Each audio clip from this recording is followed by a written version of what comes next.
Boker Tov, good morning. We continue with our 3-minute daily dose of Torah, studying now the events of the Golden Calf. Just some highlights of this, because it's a rich and painful study that is meant to happen around all this.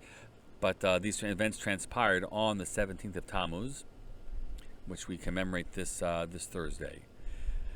And so we studied the last two sessions a little bit about what was the impetus to the creating of this calf, and then the nature of idolatry as adultery in the midrashic rendering that we studied yesterday. So I want to look at today Moshe's descending the mountain and the breaking of the tablets. And this is what the Torah says. Vayihi kasher karav el hamachane, and it was when he came close to the encampment. Vayar et ha'egel umecholot, and he saw the calf and the circles around it. Vayichar af Moshe, and Moshe's anger was kindled. Vayashlech miyado et haluchot vayshaberotam tachat hahar, and he cast the luchot, the tablets, from his hands, and he broke them at the foot of the mountain. People sometimes, I think, misread that text because vayashlech or vayashlech sounds like he sent them forward. He threw them, but it doesn't mean that. It kind of means he cast them off of him. And one powerful reading suggests that what happens is that they're too heavy for Moshe. Think about it. These are really heavy stones, okay? They're really heavy stones. How could an elderly man carry these stones is a good question, right? And so the general beautiful rendering that is offered is that the Torah was in stone, but was carried by the powerful covenantal bond that the Torah was.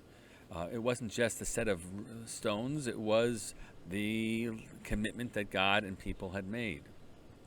But when, as the Midrash reads it, when the Luchos came down and saw what was happening, the letters ran off.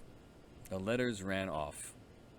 In one reading, it's sort of the Torah Sheba'al Peh, the oral tradition, was what was sort of making it light. But let's just read it that way. The essence of the Torah departed, and all that was left was stone, and Moshe couldn't carry them, and so they cast them away from his feet so they wouldn't fall on his feet. That's all it means, sort of let them fall away. Another rendering has a more active move on the part of Moshe, but doing so not to punish the people, but to recognize that if these words stand in front of what's happening now, they are the most damning words ever. The Torah says not to worship, right? Not to make images, not to worship them. It's right there on those luchot. And this would be the damning testimony against them. This is what you committed yourselves to, and this is indeed what's happening in front of me, what you're doing. You're toast. You're finished. And so as an act of caring for the Jewish people, Moshe lets those tablets break. Better that the tablets should break than the people should break, basically. And let's get rid of the testimony against them, except for the only testimony against them is indeed with their own actions, but at least somehow the bond that they expected them is disappeared. And Moshe has saved them from their worst fate.